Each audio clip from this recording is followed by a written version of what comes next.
Hello friends, இது ஆண்டோ. And இந்த video நம்ம பார்க்க போகிறது வந்து இன்டர்ஃபேஸ் பற்றி. மல்டிபிள் இன்ஹெரிட்டன்ஸ் வந்து சி ஷாப்பில் பாசிபிள் கிடையாது, பட் மல்டிபிள் இன்டர்ஃபேஸ் வந்து பாசிபிள். ஸோ இந்த மாதிரியான கான்செப்டை நம்ம வந்து அண்டர்ஸ்டாண்ட் பண்ணுறதுக்கு ஃபஸ்ட் நம்ம இன்டர்ஃபேஸ்னால் என்னென்னு அப்படின்றத பார்த்துடலாம். இந்த இன்டர்ஃபேஸ் வச்சு நம்ம கிளாஸில் என்னென்ன விஷயங்கள் பண்ண முடியும் அப்படின்றத நம்ம லேட்டர் வீடியோஸில் பார்க்கலாம். இந்த இன்டர்ஃபேஸை எப்படி நம்ம ப்ராக்டிக்கலாக யூஸ் பண்ணலாம் அப்படின்றத நம்ம லேட்டர் வீடியோஸில் பார்க்கலாம். ஜஸ்ட் இப்போ நம்ம கன்ஃபியூஸ் பண்ணிக்க தேவை. அண்ட் இந்த வீடியோவில் வந்து நான் என்ன சொல்ல போகிறேன்னா, எக்ஸாக்ட்லி இன்டர்ஃபேஸை எப்படி க்ரியேட் பண்ணுறது, அதை எப்படி கிளாஸில் இம்ப்ளிமெண்ட் பண்ணுறது அப்படின்றத ஜஸ்ட் பார்த்துக்கலாம். ஜஸ்ட் பேசிக்கான விஷயம். ஃபர்ஸ்ட் நம்ம இன்டர்ஃபேஸ் க்ரியேட் பண்ணணும். இன்டர்ஃபேஸ் க்ரியேட் பண்ணுறதுக்கு நம்மளுக்கு முக்கியமாக தேவை என்னென்னா இன்டர்ஃபேஸ் கீவேர்ட். இன்டர்ஃபேஸை க்ரியேட் பண்ணுறதுக்கு ஜஸ்ட் இன்டர்ஃபேஸ்ன்னு டைப் பண்ணுங்கள். நம்மளுக்கு கீழே அதே சஜஸ்ட் பண்ணோம். நம்மளுடைய விஷுவல் ஸ்டுடியோ ஸ்பேஸ் இந்த இன்டர்ஃபேஸ் நேம். இப்போ எப்படி நம்ம கிளாஸ் ஸ்பேஸ் அந்த கிளாஸோட நேம் கொடுக்குறோமோ அதே மாதிரி இன்டர்ஃபேஸ் ஸ்பேஸ் அதோடைய பேர். முக்கியமாக நிறைய ப்ரோக்ராமிங்கில் பார்த்தீங்கன்னா இன்டர்ஃபேஸை ஐ லெட்டரில் ஸ்டார்ட் பண்ணியிருப்பாங்க, கேபிட்டல் ஐயில். ஏன்னா நம்ம ப்ரோக்ராம்ஸில் யூஸ் பண்ணும்போது நிறைய சப் கிளாஸஸ் யூஸ் பண்ணுவோம். ஸோ அந்த மாதிரி டைமில் எது கிளாஸ் எது இன்டர்ஃபேஸ் அப்படின்றத நம்ம டிஃப்ரென்ஷியேட் ஈஸியாக கண்டுபிடிக்கிறதுக்காக ஸ்டார்டிங்கில் இந்த ஐ யூஸ் பண்ணுவோம். ஸோ தட் இந்த ஐ கேபிட்டல் ஐயை பார்த்த உடனே இது வந்து இன்டர்ஃபேஸ் அப்படின்னு நம்மளுக்கு ஈஸியாக அண்டர்ஸ்டாண்ட் பண்ணிக்க முடியும். அதனால் பொதுவாக ஐ அப்படின்னு யூஸ் பண்ணுவாங்க. ஸோ நீங்களும் இதே ஃபாலோ பண்ணுங்கள். ஸோ தட் கொஞ்சம் ப்ரொஃபஷனலாக இருக்கும், நம்மளுக்கு ப்ரோக்ராம் பண்ணும்போது நம்மளுக்கு கொஞ்சம் ஈஸியாகவும் இருக்கும். So my first interface. Okay, இப்போ நம்ம இன்டர்ஃபேஸை க்ரியேட் பண்ணியாச்சு. அண்ட் இந்த இன்டர்ஃபேஸ்க்கு உள்ளே நம்மளால் ஒரு மெத்தடை எழுத முடியாது. அதாவது நம்ம நார்மலாக எழுதுவோம் இல்லையா, கிளாஸ்க்குள்ளே பப்ளிக் வாய்ட் அண்ட் பிளா பிளா பிளா, இந்த மாதிரி ஒரு மெத்தடை நம்மளால் இன்டர்ஃபேஸ்க்குள்ளே எழுத முடியாது. பட் இந்த மெத்தோடைய சிக்னேச்சரை நம்மளால் இதில் எழுத முடியும். Just remove everything. Void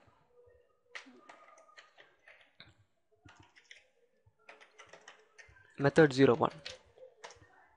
so இந்த மாதிரி நம்மளுடைய அந்த மெத்தடுடைய சிக்னேச்சரை நம்மளால் இந்த இடத்துல கொடுக்க முடியும். பட் ஒரு மெத்தடை இன்டர்ஃபேஸ்க்குள்ளே க்ரியேட் பண்ண முடியாது. அதே மாதிரி இதுக்கு நம்ம பப்ளிக் அப்படின்னு கொடுக்கணுன்ற அவசியமும் கிடையாது. ஏன்னா நீங்கள் டிஃபால்ட்டாக இப்படி வாய்ட் மெத்தட் 01 எழுதினாலே அது பப்ளிக்காக தான் கன்சிடர் பண்ணப்படும். ஸோ நீங்கள் தேவையில்லாமல் பப்ளிக்னு கொடுத்தீங்கன்னா நம்ம கம்பைல் பண்ணும்போது கண்டிப்பாக எரர் வரும். ஸோ அதை அவாய்ட் பண்ணுறதுக்கு நம்ம அந்த மாதிரி பப்ளிக் அது மாதிரிலாம் கொடுக்க தேவையில்ல. ஜஸ்ட் இது டிஃபால்ட்டாகவே இது வந்து இப்போ பப்ளிக்காக இருக்குது.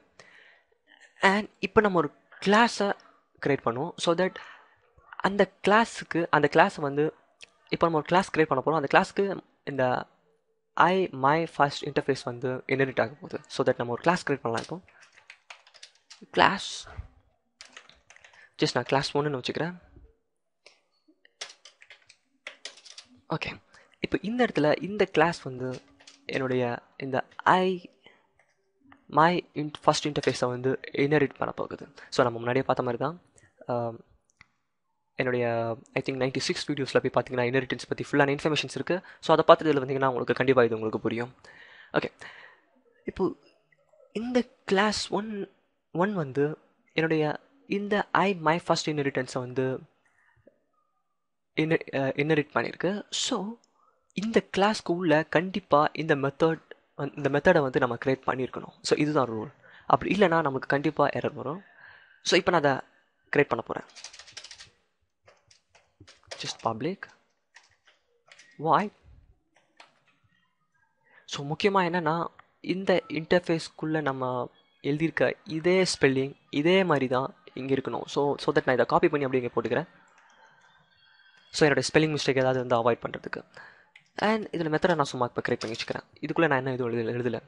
இதில் முக்கியமாக கவனிக்க வேண்டியது என்னென்னா, நீங்கள் இந்த இன்டர்ஃபேஸ்க்குள்ளே கொடுத்துருக்கீங்க இல்லையா, ஸோ இதே மாதிரி தான் இங்கே இருக்கணும். நீங்கள் இதில் மெத்தட் 1ன்னு கொடுத்துட்டு இங்கே வந்து இங்கே ஏதாவது பேராமீட்டர் பாஸ் பண்ணிங்கன்னா கண்டிப்பாக இது ஒர்க் ஆகாது. ஸோ இது தனி டெஃபினேஷன் மெத்தட் சிக்னேச்சர், இது தனி சிக்னேச்சர். ஸோ இது ரெண்டுமே டிஃப்ரெண்ட். ஸோ தட் இதை நம்ம அவாய்ட் பண்ணணும். ஸோ ஒரு கிளாஸில் ஒரு இன்டர்ஃபேஸை நம்ம இன்ஹெரிட் பண்ணும்போது அந்த கிளாஸ்க்குள்ளே கண்டிப்பாக இன்டர்ஃபேஸ்க்குள்ளே நம்ம எழுதியிருக்க அந்த மெத்தடை வந்து டிக்ளேர் பண்ணியிருக்கணும். இதுதான் ஃபர்ஸ்ட் எசென்ஷியல். இப்போ இதுக்குள்ளே நம்ம வந்து நமக்கு தேவையானதை எழுதிக்கலாம்.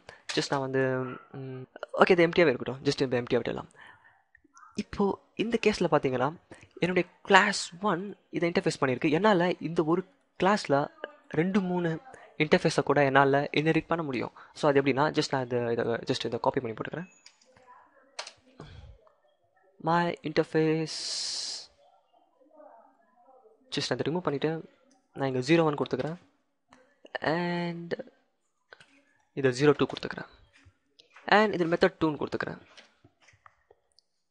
ஓகே, ஸோ தட் இங்கேயே நம்மளுடைய ஸ்பெல்லிங் கரெக்டாக இருக்கணும். ஓகே, ஸோ இந்த கிளாஸ்க்கு இப்போ நான் 2 இன்டர்ஃபேஸை இன்ஹெரிட் பண்ண போகிறேன். நான் இங்கே கமா போட்டு என்னுடைய செகண்ட் இன்டர்ஃபேஸை நான் இன்ஹெரிட் பண்ணுறேன். So it is possible. So இப்போ நான் இதை பண்ணுறது மூலியமாக நான் முன்னாடியே சொன்ன மாதிரி இந்த கிளாஸில் நம்ம ஒரு இன்டர்ஃபேஸை இன்ஹெரிட் பண்ணோன்னா இந்த இன்டர்ஃபேஸ்க்கு உள்ளே இருக்க மெத்தடை நம்ம கண்டிப்பாக டிக்ளேர் பண்ணி ஆகணும். அப்படி இல்லாட்டி நம்மளுக்கு எரர் வரும். ஸோ அதுக்காக நான் என்ன பண்ணிக்கிறேன், என்னுடைய இந்த மெத்தடை நான் திரும்பி கிரியேட் பண்ண போகிறேன். இதை மெத்தடை காப்பி பண்ணி நான் என்னோட பேஸ்ட் பண்ணிக்கிறேன் அண்ட் மெத்தட் 2. ஓகே, ஸோ இதுதான் வந்து கரெக்டான ஒரு ஃபார்மேட். ஏன்னா இந்த ஒரு கிளாஸ் 2 இன்டர்ஃபேஸாக இன்ஹெரிட் பண்ணியிருக்கு. அந்த 2 இன்டர்ஃபேஸ்குள்ளேயும் 2 மெத்தட் இருக்குது. அந்த 2 மெத்தடையும் நம்ம இந்த கிளாஸ்க்குள்ளே கிரியேட் பண்ணி ஆகணும். Okay, perfect. ஸோ இந்த நான் முன்னாடி சொன்ன மாதிரி நம்ம இன்டர்ஃபேஸால் மல்டிப்புளாக இன்ஹெரிட்டன்ஸ் பண்ண முடியும். அதாவது ஒரே கிளாஸ் வந்து 3-4 இன்டர்ஃபேஸை கூட இன்ஹெரிட் பண்ண முடியும். பட் கிளாஸஸ்க்கு அப்படி கிடையாது. அதாவது இப்போ வந்து கிளாஸ் 03ன்னு இருக்கு வச்சுக்கோங்களேன்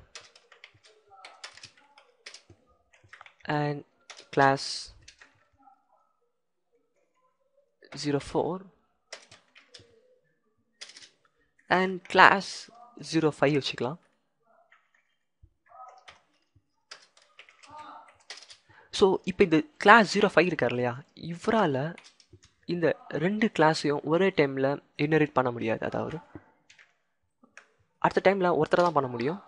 இன்கேஸ் நான் இந்த கம்மா போட்டு அந்த கிளாஸ் 03 பண்ணால் என்னால் அதை பண்ணவே முடியாது. கண்டிப்பாக எரர் வரும். ஸோ இது வந்து ஷாப்பில் அலோட் கிடையாது. பட் இதே நம்ம வந்து இன்டர்ஃபேஸ் யூஸ் பண்ணி நம்மளால் அச்சீவ் பண்ண முடியும். ஸோ இதுதான் இதோடைய முக்கியமான இன்டர்ஃபேஸோடைய ஒரு பவர். பட் இதை பற்றி நம்ம ப்ராக்டிக்கல் இம்ப்ளிமெண்டேஷனை வந்து நான் வந்து ஃபியூச்சரில் என்னோட நெக்ஸ்ட் வீடியோஸில் நம்ம வந்து இதை பற்றி கிளியராக பார்க்கலாம். ஸோ இதே இன்ஹெரிட்டன்ஸ் மெத்தட் வந்து இன்டர்ஃபேஸ்க்கும் பொருத்தமானது. எப்படி சொல்கிறேன் அப்படின்னா, இப்போ இந்த மை இன்டர்ஃபேஸ் 1 அப்படின்றது வந்து நான் வந்து காப்பி பண்ணிவிட்டு இப்படி போட்டுக்கிறேன்.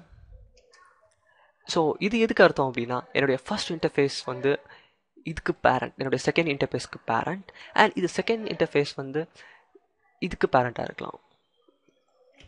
இந்த மாதிரி. ஸோ இதுவும் கரெக்டான மெத்தட் தான். இன்கேஸ் நான் இதை எதையாவது கமெண்ட் பண்ணிட்டேன்னா கண்டிப்பாக நம்மளுக்கு எரர் வரும். ஏன்னா என்னுடைய கிளாஸ் 1ன்றது வந்து இதை இன்ஹெரிட் பண்ணியிருக்கு 2வை. என்னுடைய இன்டர்ஃபேஸ் 2 வந்து என்னுடைய இன்டர்ஃபேஸ் 1 இன்ஹெரிட் பண்ணிட்டுருக்கு. ஸோ இது ஒரு செயினாக போயிட்டுருக்கு, ஒரு செயின் இன்ஹெரிட்டன்ஸாக போயிட்டுருக்கு. ஸோ கண்டிப்பாக நம்மளுக்கு இந்த மெத்தட்ஸ் தேவைப்படும். ஸோ என்னுடைய கிளாஸ் 1க்குள்ளே கண்டிப்பாக என்னுடைய மெத்தட் 1 டிக்ளேர் பண்ணியிருக்கணும். ஏன்னா என்னுடைய கிளாஸ் 1 வந்து நான் வந்து இன்டர்ஃபேஸ் 2ஆல் இன்ஹெரிட் பண்ணியிருக்கேன். ஸோ அதனால் எனக்கு கிளாஸ் 2 இருக்கணும்.